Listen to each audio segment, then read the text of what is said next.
I pledge allegiance to the flag of the United States of America and to the republic for which it stands, one nation, under God, indivisible, with liberty and justice for all. Thank you very much. All right, the machines is open for roll call.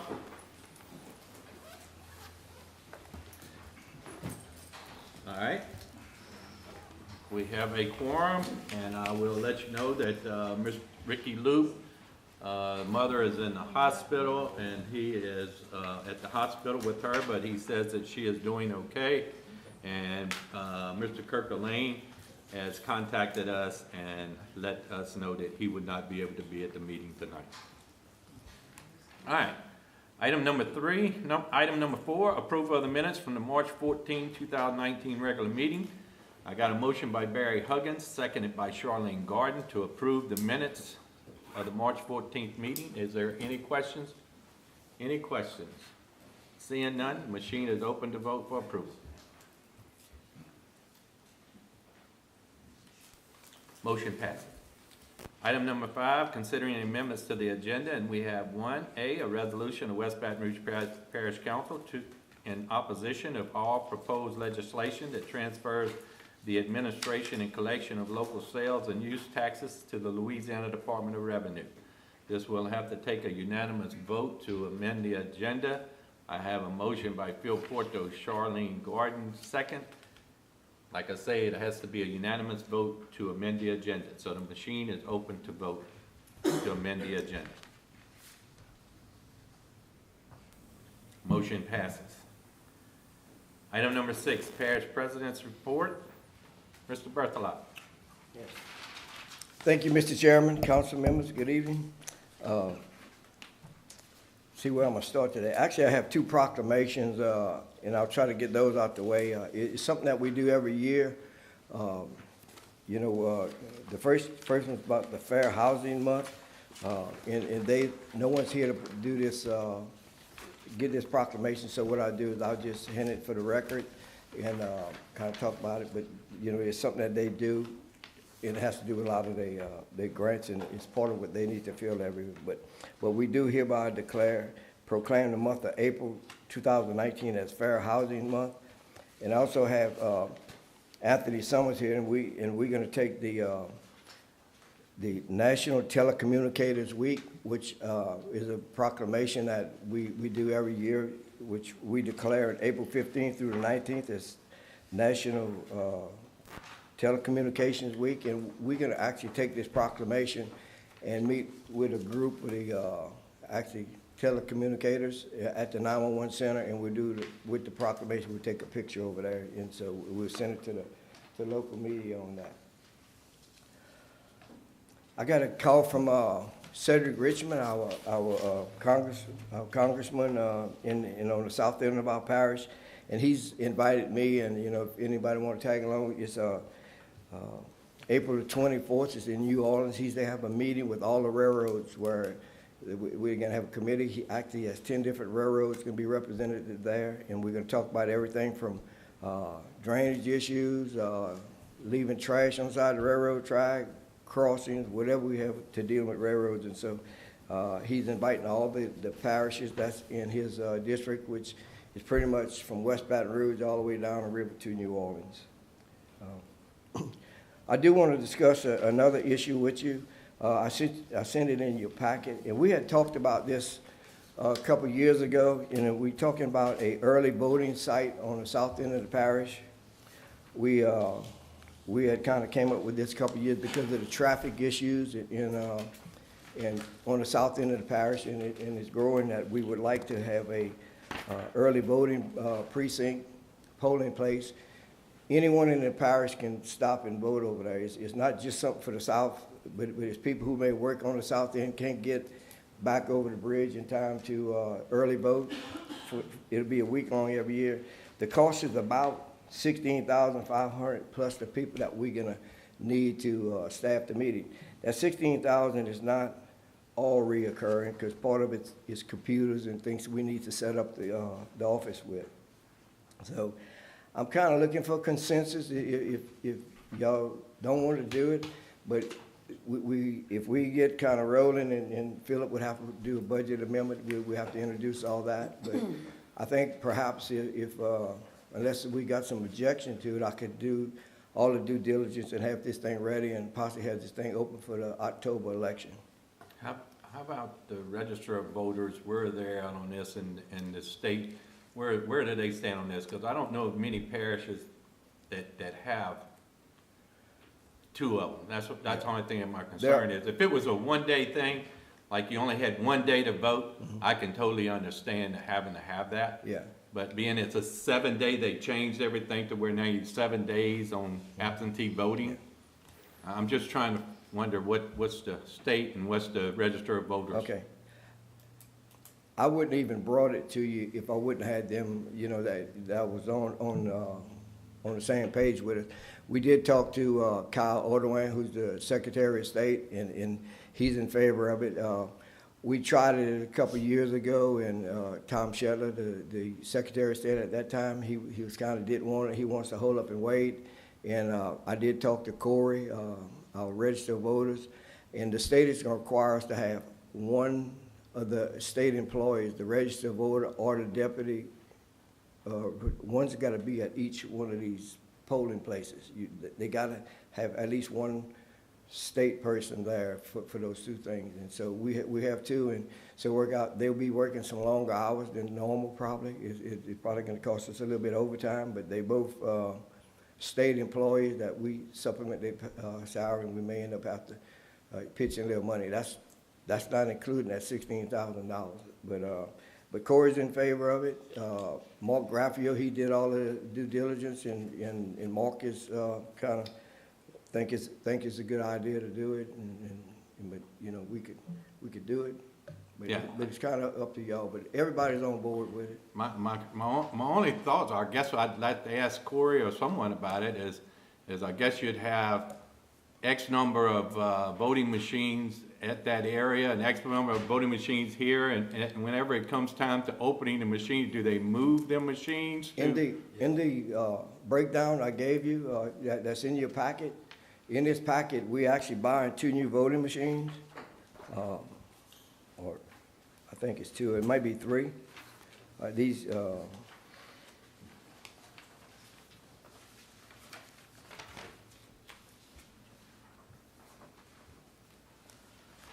Mark was actually telling me, let's see. Oh, I don't know. Maybe those are furnished by the Secretary of State, you know. But he told me it was going to be some new machines that they put in down on that, you know, on that end. And so, but I think they're in the process of upgrading all of them, because the Secretary of State is now leasing machines instead of purchasing. And so the cost wouldn't be as much per year, but that's kind of where he left us on that thing.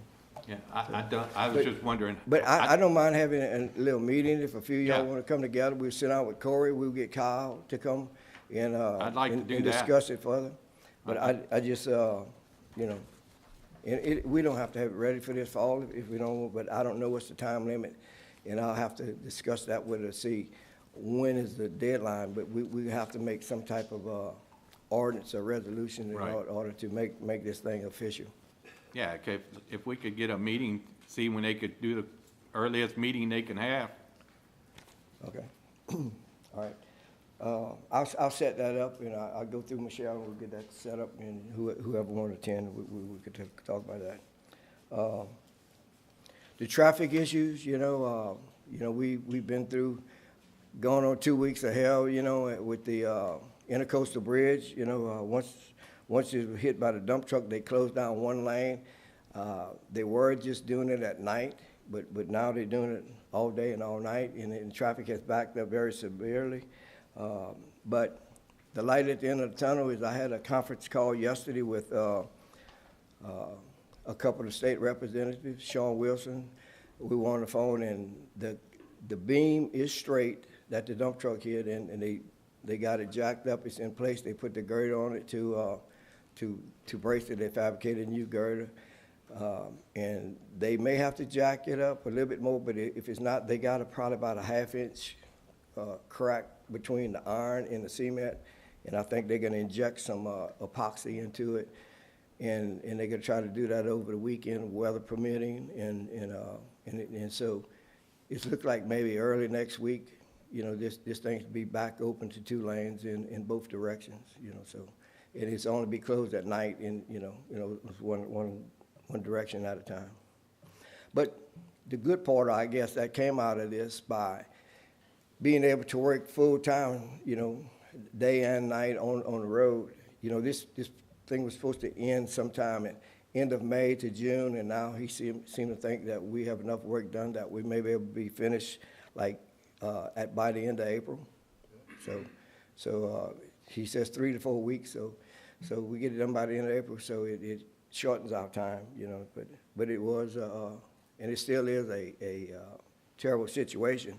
But I did attend the Capital Area Legislation Delegation breakfast the other day, and we had probably a dozen or more, either senators or representatives from the state that was over there, and they all talked about traffic and the need, you know, to replace some of these bridges and things, and they really sounded real strong and united, like they're gonna try to get something done with this infrastructure, and, you know, and we just can't wait any longer. You know, we have to make it a priority. We hope that goes all the way up to the governor's office where we make this a priority. We need to do our, you know, whatever we can do on our end to try to make it work, but we continue to keep meeting with our legislators and the governor and Secretary DOTD or whoever we need to meet with. And in fact, I'm asking Kevin to come up and kind of bring you up to date on the LA1 415 connector, because we actually got some action moving on that project just this week. So, Kevin. Just to remind everybody, in November of 2017, we were awarded $5.5 million through the Capital Region Planning Commission project selection process to move from preliminary plans on the LA1, LA415 connector to final plans on the LA1, LA415 connector. DOTD is going to advertise that job, and that's been the big fight over the past 12 months, is getting that out the door so that people can start bidding on that job.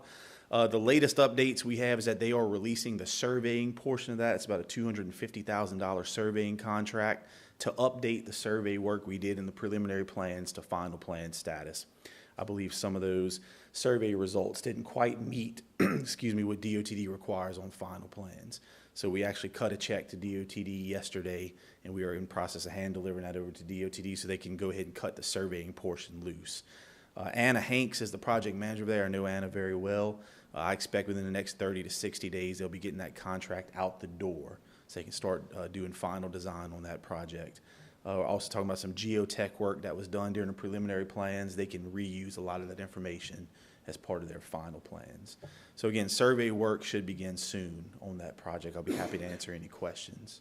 Now, are we talking about survey for as doing surveys on land, or are we talking about? Yeah, they're going to do a topographic survey, which is going to catch all of your surface data, any utility lines that are out there, utility poles, property boundaries, just topographic lay of the land, the elevations of the land and stuff. Yeah, some of that stuff wasn't picked up during the preliminary plans, so we're going back out there to get the rest of it for final plans. Mr. Kershaw. My comment is not directed toward Kevin, it's directed toward the parish president. Pee Wee, I just wanted to say, as one of the only 2 parish councilmen representing the south end of the parish, I very much would like to move forward with the early voting on the south end of the parish. Anything we can do to get anybody out to vote, I'm for. Certainly with traffic, should be fixed a little bit better than it is now, but still doesn't mean it's going to be good. So yeah, anything we can do, I want to be for that. So if we need to put together a committee, you want to put together a committee or whatever, I'd like to serve on that. But When they have that meeting that Pee Wee Yeah. sets up, make sure that you can, you know, we'll make sure you're going to be there. okay, I just want to go on the record as saying I'm for that. Thank you. Okay. And also on the 415 Connect, I think, you know, I talked to Providence Engineering, and the state has awarded them the environmental, which they had been holding back on that 415 connector.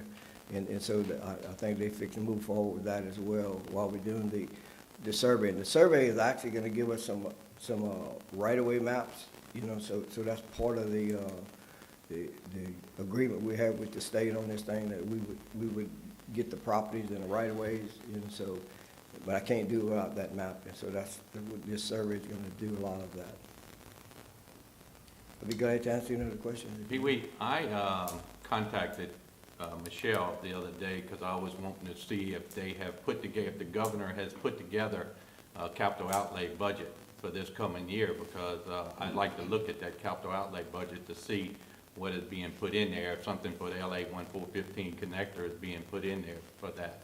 But have you considered maybe trying to contact the governor so we, and get a few of us to go with you, maybe sit down with the governor and see if, how serious he is about the LA 1415 connector? Because this crisis we're going through now, you're gonna go through that again in the next couple of years whenever, if they'd ever decide to rebuild the intercoastal canal. Right. So if we don't have another access, this issue is gonna come up again, and it's gonna block the interstate, or anything that happens on that intercoastal is gonna start blocking that interstate. Oh, absolutely. You know that there's also other parts in this whole regional thing that we're doing is, you know, we're looking at, you know, trying to do the environmental and some of the feasibility stuff on the new bridge, the new Mississippi River Bridge too as well.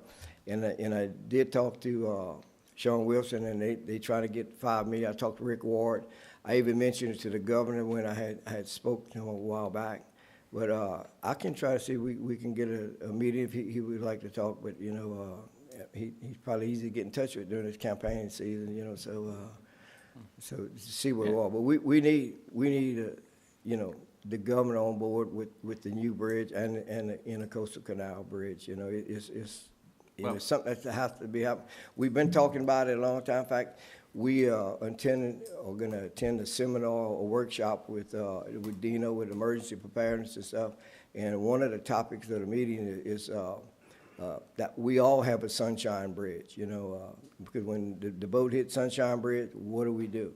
Now we had a dump truck that hit the Intercoastal Bridge that probably impacted traffic probably 5 times more than the Sunshine Bridge did. And then so what if it hits the I-10 bridge? What are we going to do? So we have a lot of things that we try to work on and prepare for, you know, but, you know, and we heard him say it at the state capitol many times before. They got a $14 billion backlog, and they just, you know, without more money, they can't, you know, do anything about these projects. People question me every day about tolls. Why don't we do it tolls? But tolls alone won't pay for it. And people say, you know, we hear people talking on the TV or whatever saying they'll finance the bridge, but, you know, you still got to pay that back, you know, and when tolls don't do it, you got to get a revenue stream to be able to do it. And either we're going to have to pass a tax, we're going to have to get some federal money, and combination of tolls, so it may be a bunch of things that we, you know, unless the state just happen to find $1 billion budget surplus to do something, you know, I don't know what's going to happen. Yeah, well, like we've been saying, we know good and well that you know, if we don't get a grant from the federal government to help us with this Mississippi River Bridge, it'll never be built. Yeah. We know that.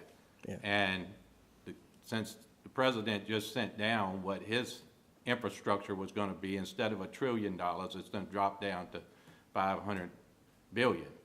So, you know, it's getting less and less chances of us to be able to get those fundings and everything. That's why I think it's so important for us to try to get the LA 1415 built. Yeah, and we are working that's part of Kevin's you know, his meeting part tonight, you know, to kind of let you know where we are moving on it. You know, we paid our share of that match, you know. We wrote the check to state today for like $50,000, you know, for our part of that. But, you know, we have $1 million in, so that's the first part of it that they drew. And hopefully the plans, the RFP for the engineering firms to get the plans shovel ready, you know, and that's going to be awarded hopefully, you know, by this, you know, sometime early summer.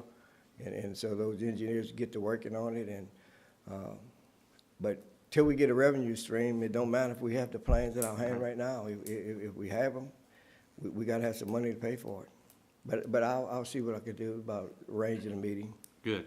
Mr. Porto?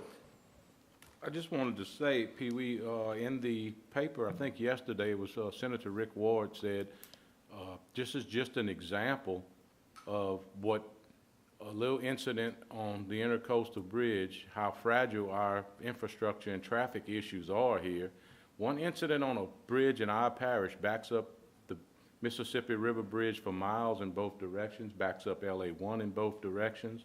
I even read, I think today, Baton Rouge was having delays in garbage pickups because of the Intercoastal Bridge. I mean, I know everybody's working as hard as they can on this project, and I certainly would like to see all of this council, all three of the mayors, the Port Allen Council, Brewley, Addis Council, everybody, parish president, let's all get together as a group, and let's get our Senator Ward and Edmund Jordan, Edmund, and whoever's wins the election Saturday, let's get our three representatives and let's sit down with them.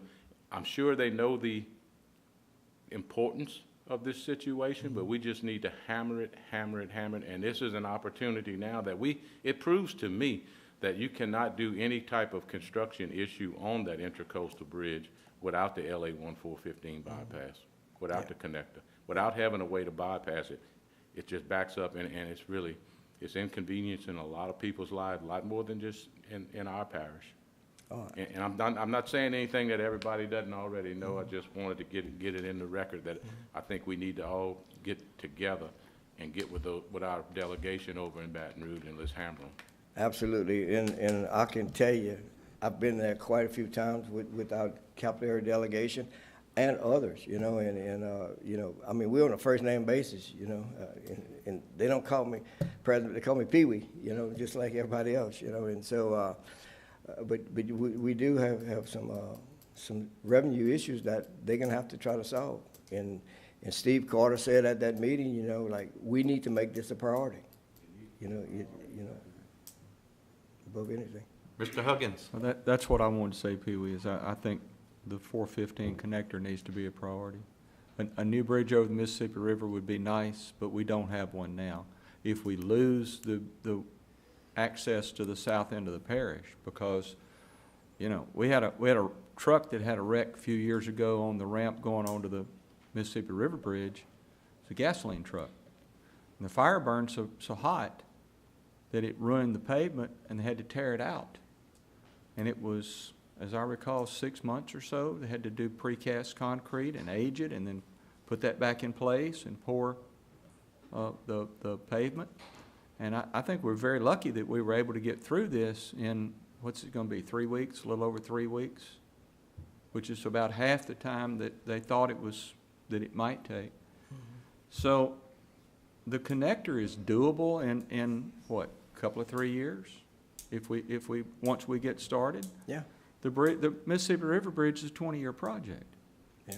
So, you know, as an engineer, I've always tried to practice the art of what's possible.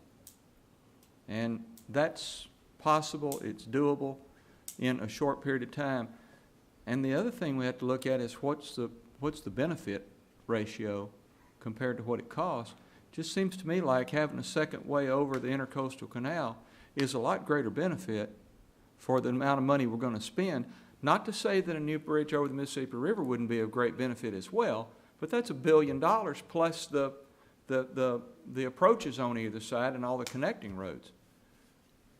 I just think we get a lot more benefit out of the connector, and I would simply hope that the people who are in a position to make that happen will take this as a wake-up call and fund this thing. Yeah, and you know, in Barry, we took our first action. We actually started coming up with this bridge. This bridge was actually in a 1972 master plan. I know that. Yeah. That, you know, the Planning Commission did back in 1972. Yep. In 2000, we started talking about building a bridge. In 2001, we did our first action that we actually took, and by 2002, we had a feasibility study. And so we've been doing this, we've been fighting this battle for close to 20 years now, you know, so. The problem's not us. And, yeah, you know, I mean. We haven't had the right people up there to think, because the ones that fought for the Audubon Bridge over there at Point Capit, they did the job and got it done, so. Our representatives hadn't been doing the job for us. And with our parish, you know, at a population around 27,000 people, and, you know, we got 50,000 people crossing that bridge every day. It's just. It's a regional problem. Correct, it's a regional problem, you know. It's a state problem. But and they looking at us to do it. But, you know, to $125 to $130 million for this bridge is something that West Baton Rouge can't afford on their own. You know, we need tolls and, you know, and a tax and a long time to pay it back, you know, you know, if we had to do it, Right. you know, and so, and that's why we've been trying to, you know. When you talk to these folks, tell them buying lottery tickets is not a very acceptable financing scheme. Well, I told them we need to get our own Powerball for the bridge, you know, like maybe that might work. Thank you, Pee Wee. Thank you. Anybody, any other questions of Pee Wee? Thanks, Pee Wee. Item number 7, public comments. Anyone from the public has something to say? Anyone from the public? Seeing none, I'm gonna move on to item number 8, presentation of the Autism Awareness Proclamation. I don't see Miss Teresa out there. Is anyone here from Families Helping Families? No. Miss I'll Michelle, go ahead and Miss Michelle's going to read this proclamation that'll be for autism awareness. State of Louisiana, Parish of West Baton Rouge, in the name and by the authority of West Baton Rouge Parish Council. Whereas autism is a lifelong developmental difference associated with significant alteration of an individual's ability to learn in the same way as others, which may include differences in social behaviors and communication.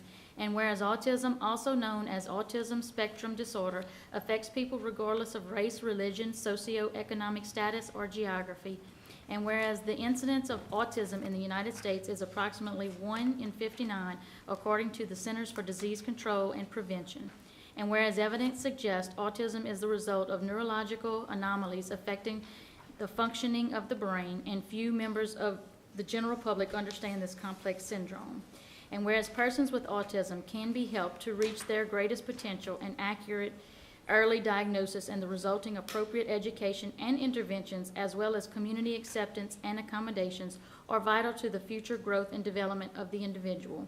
And whereas autism is a complex set of differences that requires increased research to one day better understand it. And whereas the greater recognition and understanding of autism can ensure that individuals with autism are accurately diagnosed and appropriately treated throughout their lives. Now, therefore, we, the West Baton Rouge Parish Council, along with Parish President Riley L. Berthelot Jr., do hereby proclaim the month of April 2019 as Autism Awareness Month in West Baton Rouge Parish, and we encourage all citizens to participate in the Families Helping Families of Greater Baton Rouge 10th Annual Active for Autism 5K Run Walk Fun Fest to help bring awareness of and acceptance for individuals diagnosed with autism spectrum disorder. The event will be held on Saturday, April 27th, 2019, from 8 a.m. to 11:30 a.m. at the Pennington Biomedical Research Center.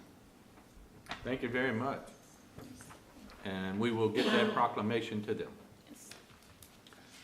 Item number 9, communications with council members or elected or appointed officials.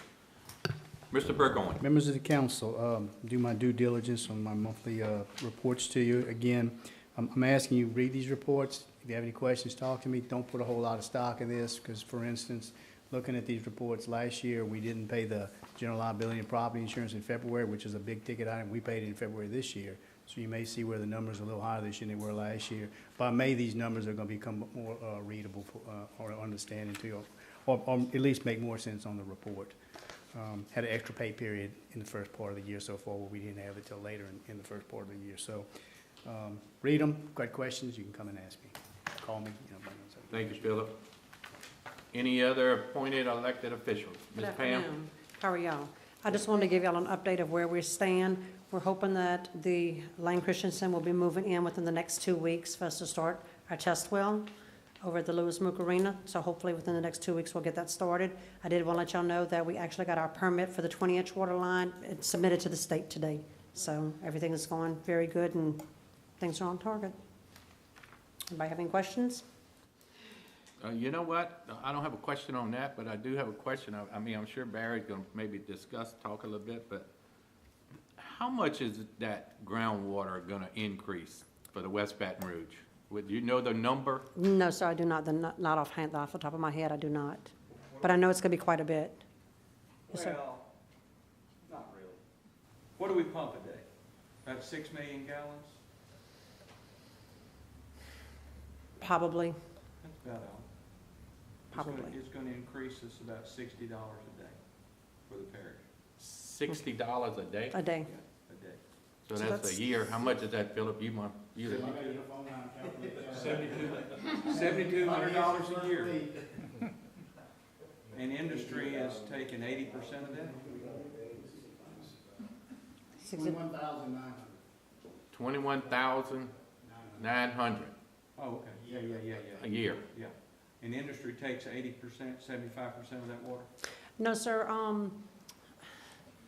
industry takes, on my north end, industry takes probably 1.5 of my wells, and residential takes about 1.5. So I would say that industry only takes, once I add the south end, no, my residential takes is much more than my industry is. Okay. We figured the average home uses about 400 gallons a day. That's 12,000 gallons a month. I just did this for Addis this week. 400 gallons a day. What do you think, Kevin? I think What do you use if you're designing a subdivision? 400 gallons a day. Is that what y'all Yeah. use? Yeah, That's a little high, but get it out, that's $1.20 a month to the average homeowner. How much is that, because you brought up about industry, how much is that to the industry? That's How much it costs them? whatever they, all right, if we're taking, Yeah, it's actually going to depend on what we do for the charge, because right now, I mean, we pay for it. It's not like it's a fee that we've passed on to them. You know, it's just Right. part of our fees that we pay. but it is part of our costs that we use Correct, to it's part of our calculate costs, yes, fees. sir. And you're in the process of looking at the rate structure. That's correct, yes, sir. We are looking to possibly So, increase our rates, that's correct. Doing it at this time enables you to include it in your That's- cost basis That's correct, for your new rate structure, yes, sir. which is. We will take all of that into account with the new rates Right. that we come to y'all with. So, yes, sir, we will take that into account, you So know. industry is pumping, I thought it was more than 50% of the water. Half of it? Well, it takes about 50% on my north On the end, north end? on my wells up here, Okay. just on my wells up here. All right, But I mean, like Irwinville, Bush, and all of that area has their own wells, so that's not part of what this is here. And then, of course, down south has their own wells and things of Well- that nature. But just on these 5 wells, yes, industrial is probably half, okay. just on my 5 wells up here. An industry that's using 2 million gallons a day is gonna cost them $20 a day.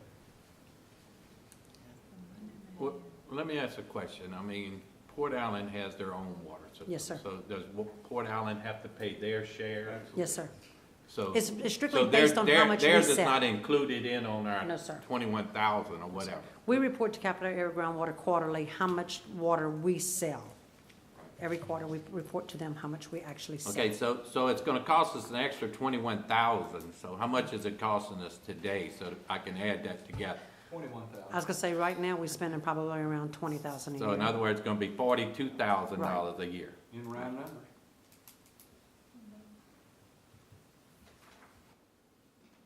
Okay? And then I can also tell you, the state went up, what, a year and a half ago to a dollar per customer that we have. We pay them quarterly, a dollar per customer that we have.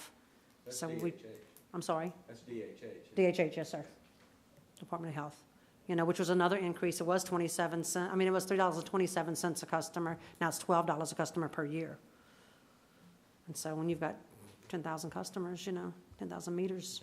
We have a study that we're in the process of doing, that we're getting Water Institute of the Gulf involved, that is gonna cost us about $750,000 over 3 years to do a study to come up with a 50-year management plan for the aquifer to ensure sustainability. Now, there are certain people who would like to just cut industry off entirely. We have models from USGS that show that that would be self-defeating because salt water wouldn't stop coming. It would simply go toward the public supply wells quicker. The other issue that we have in West Baton Rouge is that our water sales to industry are a significant revenue source. Yes, sir. For our utilities department. If we had to cut industry off, not only would it be a terrible problem for industry, I don't know what they would do. And we would lose, we've got to pay for this line going to the south. We would lose the ability to pay for that. So we don't need to have any knee-jerk reactions. So we engaged Water Institute to work with us along with USGS so that we could come up with a 50-year management plan that we can get buy-in from everybody, from the interest groups that are concerned about the stability of the aquifer, from the public bodies, from the industries that use the aquifer, from the general public.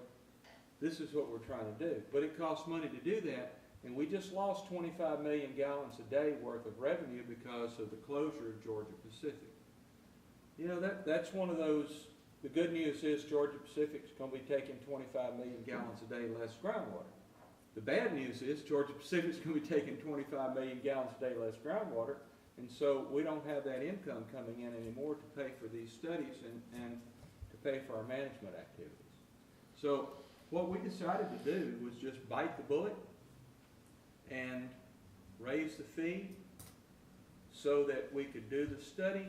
We can drill the test wells that are required to continue our work with LSU's engineering department and USGS, and so that we can take the preliminary steps toward installing our scavenger well field. And we decided to just do all that at one time. We kind of did what the DOTD needs to do about the bridge and the traffic situation. Instead of piecemealing this thing out and toying with it and kicking a can down the road, we decided to go ahead and bite the bullet and do it all at one time and get this behind us so that we can come up with a plan. We know what we're going to do and we can move forward. So that's the reason for the fee increase. You know, we just felt like an extra $1.25 per homeowner per month wasn't a huge amount of money to ask somebody to pay to maintain what's arguably the best drinking water in North America. So that's why we did what we did. I'm sure that there'll be somebody that's not happy with it, but you know, I don't know what our alternatives were. Even my anti-tax Tea Party friends thought it was a good use of public money. So, you know, that made me sleep a little better at night. Mr. Porto? Pam, I just wanted to bring up, back in October, during the budget hearings, you were talking about the restructuring of the rates. Yes, sir. The water rates. Now, we're almost in April. Could we please see if we're going to do something with that? Could we have that this year? Yes, sir, I'm trying to I would really work like on the that, get chance that done. to vote on that. Yes, sir. Thank you. Yes, sir. Thank you, Ms. Pam. Thank you. Barry, I got a question. I mean, Yes, sir. I saw where Ascension Parish got 2 people on the board with y'all, but they didn't belong to the whole parish doesn't belong to the groundwater, correct? I can address that. Okay, but I just want to ask a quick question. Okay. Does Iberville belong to this? No. Why not? Because we're basically doing the same thing that Ascension was doing. So why wouldn't they be in part of it? Because they get their water from. I'll be happy to. Okay, now, go ahead. Okay. The enabling legislation for the Capital Area Groundwater Conservation Commission gives the commission the ability to expand itself upon either an invitation from the commission or a request from an adjacent parish, and then consent by the other body. Ascension Parish requested to be added as a member of the Groundwater Commission because they get the majority of the water for the north end of the parish from the Southern Hills Aquifer. They passed a resolution of requesting membership, and we passed a resolution consenting to that request. Ascension Parish has one representative on the commission. His name is Ken Dawson. I think you probably know Ken. Great guy. I do. Okay. William Daniel, who is Ascension's Director of Utilities or something? Public Works. Is also on the commission, but he's on the commission as the representative of the East Baton Rouge Parish Metro Council. Correct. He lives in East Baton Rouge. He happens to work for Ascension Parish, but he's not Ascension's representative on the commission. We have another gentleman who lives in Ascension Parish, but he is one of the 3 industry representatives. So they have one, and we have Joy Norman now, who is a member of the commission, and he is a representative from Public Supply. So we have 2 members that live in West Baton Rouge Parish. They have 2 members that live in Ascension and another that works for Ascension, but they only have one person representing Ascension Parish. I guess I asked a question. Okay. My main question was concerning Iberville? funding. Oh, My sorry. main question is receiving the funding. Since West Baton Rouge Parish, East Baton Rouge Parish, what other parish pay this fee? Okay. Point Capee, East Feliciana, West Feliciana, West Baton Rouge, East Baton Rouge, and now Ascension. And so my question is does Ascension pay Absolutely. that fee? Yes, absolutely. And it's because they're getting water from the same source that we're getting? As a matter of fact, they've been paying the fee and not having any representation because they've been getting water from Baton Rouge Water Company.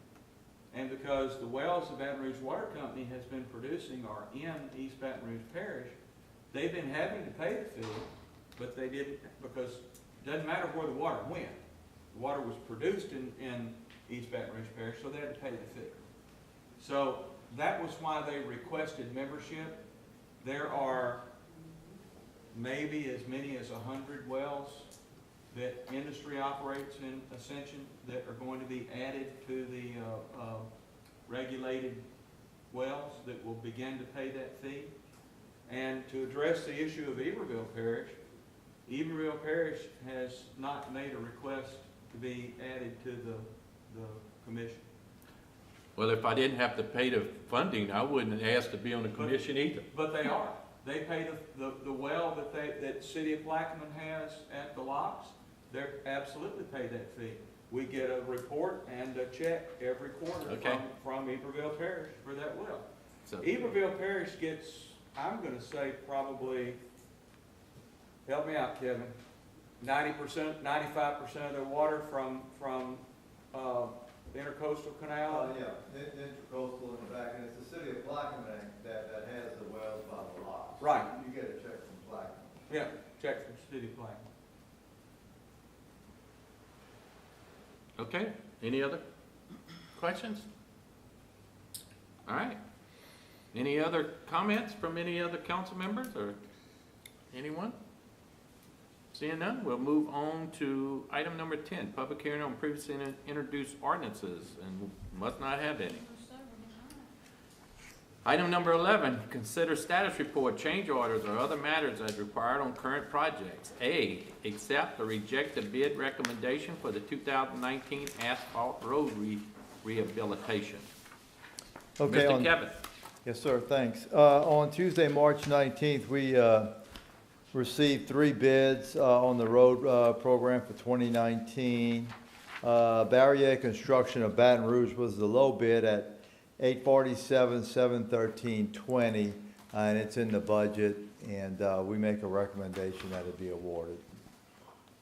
All right, I got a motion by Mr. Kershaw, seconded by Mr. Huggins to approve Barrier Construction for the asphalt road rehabilitation program. Is there any questions? Seeing none, machine is open to vote for approval.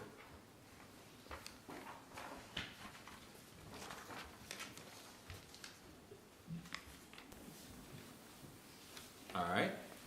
Item number B, accept or reject a bid recommendation for the US 190 drainage project.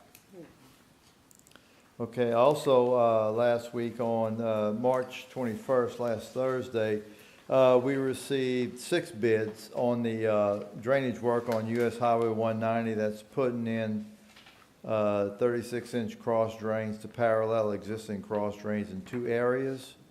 The low bid is Touye Services of Plaquemine, $222,750, and, we had a courtesy call to the contractor since it was a little lower, but Mr. Touye was happy with this bid, so we make a recommendation to award that to Touye Services.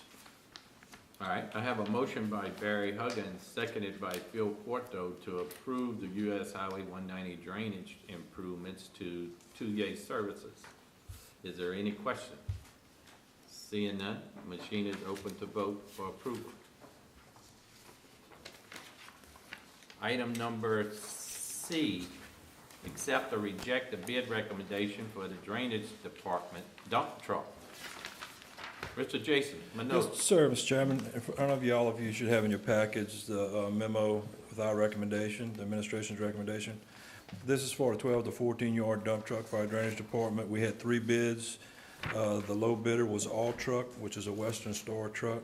And we had, amount was budgeted for $116,000, and the low bid came in at $111,201. So we recommend accepting All Truck as a low bid. I must misplace mine or something. It's just one page. One piece? All right, I got it.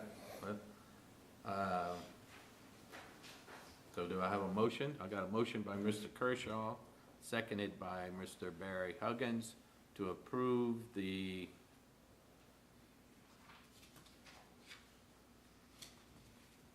has this went out for bid, you said? Yes. All Truck was a low bidder of $111,000. All Truck. Where is All Truck from? Yeah, I think so. Out by O'Neill Lane. It's Western Star trucks. Western Star All Truck. Western Star is the make of the dump truck itself. It's a good dump truck. I mean, This I've ain't, looked up- is this, never mind. I didn't know, I don't know what All Star, I was just, is it All Star Truck or is it All No, Truck? All Truck is the name of the distributor. Western Star is the make of the actual dump truck. Of the dump truck, That's right. okay. All right, so I got a motion by Mr. Kershaw, seconded by Mr. Huggins to approve. And Mr. Kershaw has a question. Jason, Yes, sir. since this is a dump truck, does this have the feature that if it's approaching a bridge, it shocks the driver if the bed is up? We will have built in a GPS system that they can't go under intercoastal. They can only go Sounds over the really good. intercoastal. Yeah. I bet Wayne P. Road like that one. He's got a truck he'll say it's cheap. I bet he does. Any other questions? Any others? Seeing none, the machine is open to vote for approval. Motion passes. Mr. Minogue. And I also think Michelle has some pictures, just kind of wanted to give you an update on a couple of projects that we have going on. You can go to the first slide, Michelle. This is the new animal control building. You see the shell on the left there that's going up. Hugh and his guys are taking care of this. What they've done is they've got the shell of the building put up right now, but they're gonna move from there to William and Lee to they're waiting on the steel to come in for that building. They're gonna move from there to William and Lee, do the shell there, and then they go back and forth when they start building out the insides of the building. But you can see the progress there. It's moving along pretty well. You can go to the next one. I And that's never the William noticed Lee. that what's that black iron fence? That's the fence around there. I've Yeah, never that's the seen fence that around- before. Yeah, it's a fence around the property. Yeah. That's the actual slab at William and Lee. Like I said, you're just waiting on the steel to come in for the metal building, and we'll be starting on that hopefully within the next couple of weeks, as soon as it comes in. What is the complete date for that? What would be the completion date? We're actually doing that with our folks, with Hugh and his group. Completion. Oh, Yeah. Yes. This weekend is probably gonna be mid-summer. That looks like a pretty big building, huh? It's a good size building. It's gonna be a nice facility. Some of that's parking, right? Just different elevation. Okay, yeah. One more picture. And that is what you see is finally we starting to see some asphalt go down on the Sid Richardson Road extension to Choctaw, or 1148, is that 1148. I think that they actually started that project this morning. Looks like they're gonna have the first pool completed probably today, and then they'll be coming back with the second pool of asphalt. So finally that one's coming into some fruition there, so we're excited. That's our asphalt equipment doing it? No. We wouldn't be that. I knew we had some asphalt equipment. They actually caught a break today because the traffic wasn't quite as bad. And, they had, we told them about 50 trucks. All that asphalt. Okay. Yeah. So, All right. that's all I have unless anybody has any questions. We got one more, we don't have a slide on the PD and the ambulance building, the trailer. Oh, yeah, I saw that, yeah. The old one pulled out, the new one in. I asked Michelle to put it on the agenda for the next meeting, surplus the old one, and we'll go ahead and put the west side there and take bids, see if bids for the old one, and they can. Highest bidder can. Sounds good. Thanks, Jason. All right, thank you. All right. Item number 12. We're gonna have a resolution of West Baton Rouge Parish Council in opposition of all proposed legislation that transfers the administration and collection of local sales and use taxes to the Louisiana Department of Revenue. This is something that was sent out to everyone, and I think everyone is in agreement to this. It's better not to have the state fool with any of your money. So leave it like we got it, where we have our own person that we can oversee to do the taxes and collect the taxes correctly. I have a motion by Barry Huggins to approve the resolution, seconded by Charlene Garden, and we have Phil Porto. I just had a question. Guy Cormier, I think, had sent us this, and if I'm understanding it correctly, it's because now that we start collecting the internet sales tax, some state representative wants all of that money sent to the state, the internet sales tax, and what we collect locally to them, and then send it back to us. Could you just fill us in, Melanie, as good as you possibly can? It's complicated. The issue of the state centralization collection comes up. I've been hearing about that since I started back in 2001. That's always been a reoccurring issue. Now they're kind of trying to push it because of the internet and because of the court case, the Wakefield versus South Dakota. One of the parts is having a central collector to be able to collect from these remote sellers. But in the background, there's a remote sellers commission that is currently being set up to be able to collect from these remote sellers. Being a remote seller, it has to have a certain criteria, under a certain dollar amount, under a certain number of transactions. They put all that in the statute last session. So there's things being put into place so we are able to collect from these remote sellers without having to go to the state collecting all of our money. And just from the Wayfair case, we have had a tremendous increase in voluntary registrations since January. So I think because so many other states are making it mandatory, and even some states are putting penalties if you don't comply, that they're signing up for us as well. So we are definitely seeing an increase in collections, an increase in the online sales, but you don't need state central to do that. So. Mr. Huggins? The only thing I wanted to add was that at first blush, it looks like central collection's not a bad thing because other states do it. So then you stop and look, because I did a little research on this. Most of the other states are funded by property taxes. And those property taxes are collected locally. So the primary revenue source for the counties in the other states is absolutely collected locally. We don't do that. We collect sales tax as our primary revenue source. So we're not, even though it would appear that we're out of step with the rest of the country, we're not. Most of the money that local government spends is collected locally, and that's what is done all over the country, and that's what we're doing. Once I realized that, I said, you know, we can't give up this, because if this money goes to the state, God knows when or how much or if we'll get any of it back. And Melanie, I trust you a whole lot more than I do LDR. So I'm a lot easier to get in touch with Absolutely. than LDR. But to be fair, the tax structure in Louisiana is not ideal. But that is because they keep passing these special districts and these special exemptions and these special this and these special that. That has made the tax structure very, very complicated. So even if the state were to collect, you're still not going to fix that. no, you're It not. doesn't fix any of it. You just have somebody collecting it that doesn't know the ins and outs like Right. your local people know the ins and outs of it.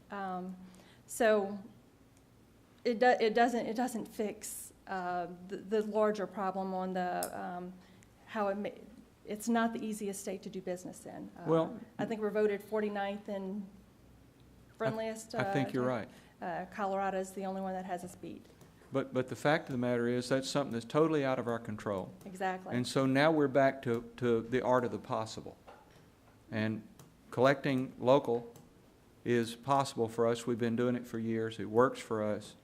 And, you know, if it ain't broke, we don't need to change it. So I'm happy to make the motion for this resolution and give it my wholehearted support. And when we have our local government day at the legislatures, which is coming up next month, I'd encourage everyone that's going to corner somebody who can actually vote on this and tell them, vote no. We want to leave things like they are.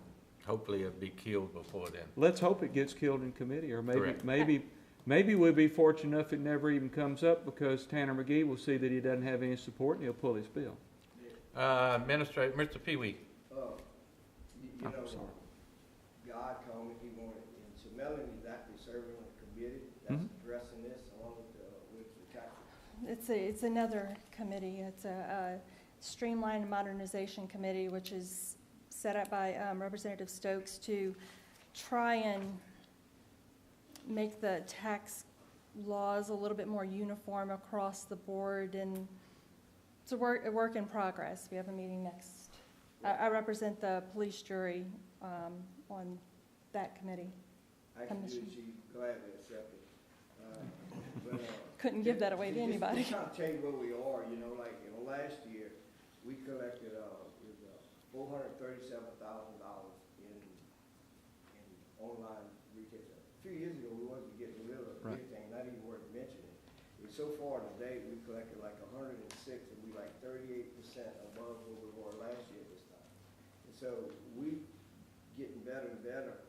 There are some monies that may not be collected, you know, but is it worth risking that the state hold it? And it may not be as much to West Baton Rouge as to maybe some of the other states. It's something that, you know, we need to watch on. But business industry is fighting this thing, and so I talked to one of those people that are trying to bend my ear the other day. But I think we just probably let go.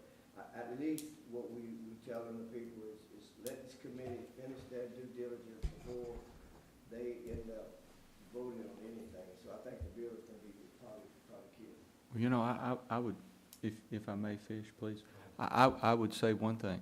I've been in business all my life, and late to the game in politics. But the one thing I would say to business people is this: why don't you let the bank collect your money for you and see how many past dues you have and whether things get collected on time?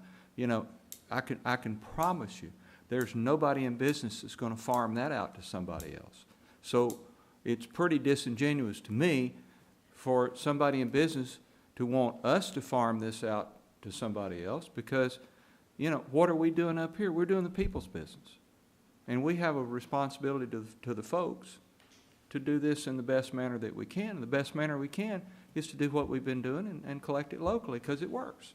So, you know, I just think anybody who understands the system and everything that Melanie has to deal with, I think that a fair-minded person would say we're doing it the best way that we can already today, given the constraints that we have to work with, and given the fact that a lot of this stuff, like she said, is out of our control. And, you know, until that's changed, it's not going to get any better. It's not us. So.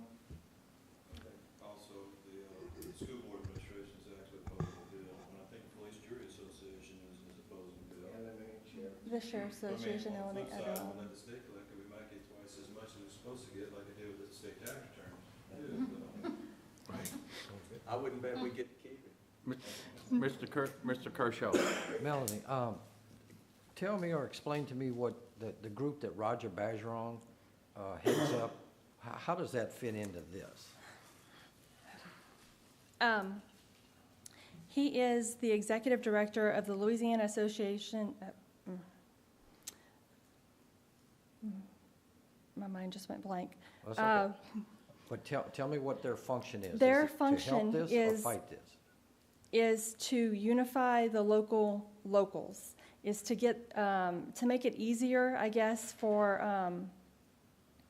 like, for instance, right now, they're creating a software program that where you will be able to type in an address anywhere in the state of Louisiana, and it'll tell you what the tax rate is. I know that might not seem like a big deal, and for West Baton Rouge, it's not. But if you go to Livingston or St. Tammany, for instance, you know, it's not even the same cities, the same tax rate. It's one address is one tax rate, one address is another tax rate. So in this one system, you'll be able to input whatever the address and what you're buying or what you're selling, and it'll tell you what the tax rate is, because there's different rates between food and drugs, and there's some optional exemptions on lots of different things. So this one's, they're trying to make it easier for businesses to do business here. And it's not only for the remote sellers, because there's another committee set up just for the remote dealers. And then this would be more for pretty much everyone that does business here. And also kind of unifying some things like the voluntary disclosure program, which is where if a taxpayer collected money and wants to voluntarily disclose that they collected it, instead of having to go to every jurisdiction, they can go to one central place and to do it. There's a lot of things that they're working on, but it's pretty much to help with the issue of things being so complicated in Louisiana and dealing with so many different people, trying to just make things easier and more smoother. So we recognize that there are issues with, you know, the current tax structure the way it is. So we are trying to improve, you know, locals as a whole, trying to improve and to make things a little bit easier or a little bit less complicated or a little bit easier to find.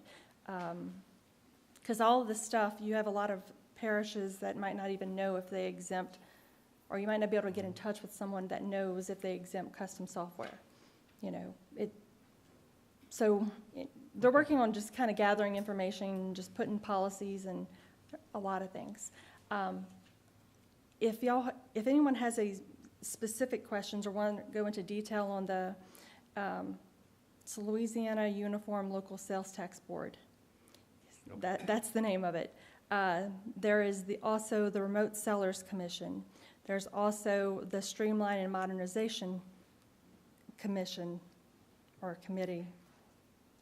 These are all these things that are working in the background to try and make things better tax-wise in Louisiana. So if anyone ever wants to go into, because I try to attend most of those meetings, wants to know into detail on those, come by, because it's quite complex, and there's a lot of moving parts in all of this, but it's all in an effort to be able to collect the online sales and to be able to enforce it and to make it easier for people to do business here. So I hope that answered your question. Yeah. Any other questions? Any other questions?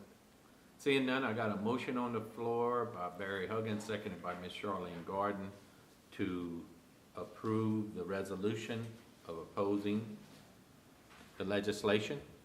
Is there any questions? Seeing none, machine is open to vote for approval. Motion passes. At this time, I see that Ms. Teresa Harlan has made it into the room, and I'd ask you to please come to the microphone. And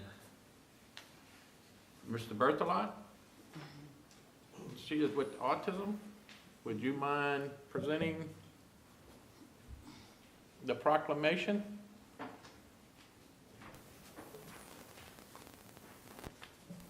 We read the proclamation earlier, but Mr. Berthelot might want to read the very end of it, the whereas. You were probably stuck in traffic. Yes, I was. And I do apologize. Thank you for still doing this for us. Our office is about 20 minutes away. I always allow 40. I wasn't thinking I needed an hour and 40 today, so I do apologize. But the reason we ask for these proclamations every year is it's part of our outreach program that we do at Families Helping Families. And I think you've all heard this before, but Families Helping Families serves individuals with developmental disabilities, all ages. And the program that I work for is the Resource Center for Autism Spectrum Disorders. And that program deals specifically with children and adults who are affected by autism spectrum disorder. And last time I was here, the prevalence rate of autism was 1 in 68 individuals. And sadly, this past year, the CDC raised that through the studies that they do. It's now 1 in 59. So the prevalence rate is getting more and more concerning.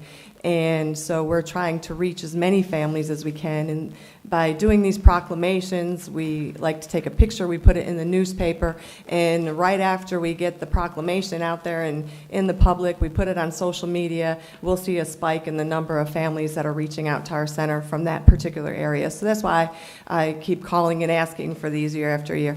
So we do appreciate you very much for allowing us to come out and get these. And I gave you all some packets I brought with me. This year we're doing our 10th annual Active for Autism event, and that's the single event. We're not funded by the state or the government, or we're completely self-funded through our own fundraising efforts and our very generous sponsors. We've got Blue Cross Blue Shield as our presenting sponsor this year. A lot of good organizations that provide services to kids with autism. ABA providers like BIG and CARD. We've got VIP International. Just a number of really good organizations helping to make sure that we can provide these services free to children and adults and the families who need it too. We provide peer support. We go into the schools. We help advocate for children to get the resources that they need in school, the resources and the accommodations, so that way they can go on and receive a free and appropriate public education. And hopefully our goal is to make sure that they all lead a more integrated and productive life. So thank you so much. Can't thank you enough. Again, I do apologize. And I hope some of you will be able to come, or all of you actually, I hope you'll be able to come out and join us on April 27th. It's a Saturday morning. It's at Pennington Biomedical Research Center. It's our second year there. It was an absolutely beautiful event last year. There's going to be a 5K, a walk, a Family Fun Fest. The Family Fun Fest is where service providers who provide therapy and different things to families. They're going to have child-friendly activities there to keep the kids busy while the parents learn about the resources that can help them. So we're also going to have an amazing silent auction. So I hope you all can come out and join us. Thank you very much. Thank you so much. Could you spell your last name for me, please? Yes, it's Harlan. Can you come stand in the front right here where we all can come and take a picture with you? I would absolutely love that. Thank you so much. Yes. I'm a big fan because I have a son who with autism. Yes. Come on, Mr. Bow. You gonna get another picture for Shelley? y'all. And we'll get a picture. Then we'll be finishing up. That's why I did, 'cause we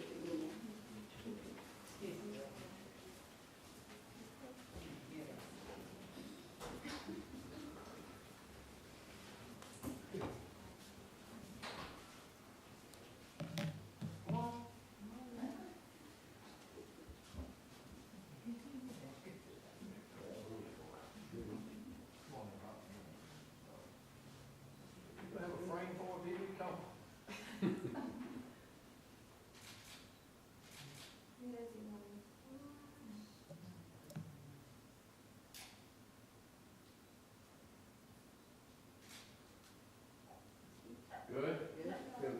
Thank you very much. Thank you all so very much. All right, Charlie, you gotta text everybody.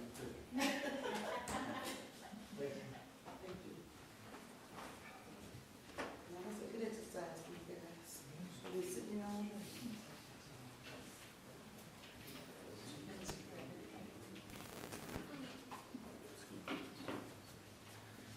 All right, we'll move on to item number 13, introduction of ordinances.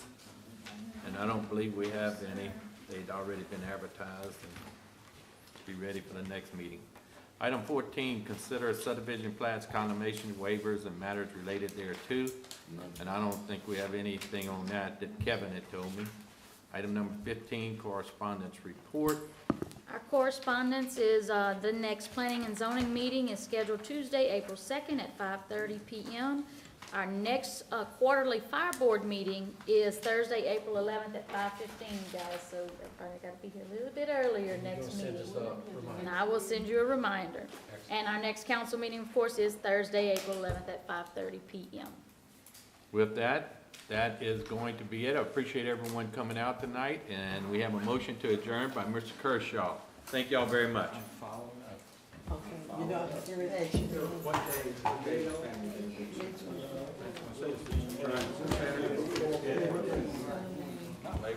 Memorial Day. Yeah, you was right. If Anatol, you're right by those,